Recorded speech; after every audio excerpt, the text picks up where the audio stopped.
ए जी, बहुत गर्मी हो गया है, एसी नहीं तो कूलर हिला दीजिए, टेबल फैन हिला दीजिए, हाथ पंखा हिला दीजिए।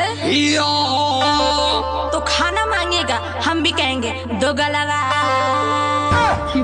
अरे कमीनी, ये क्या बोल रही है?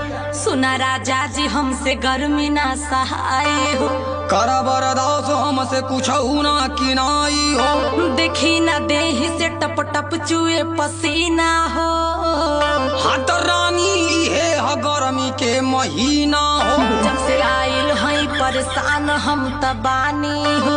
इत पेशा हवे तोहार खाना दानी हो। तोहे खाली बैठ के खटिया पे चाही खाए के।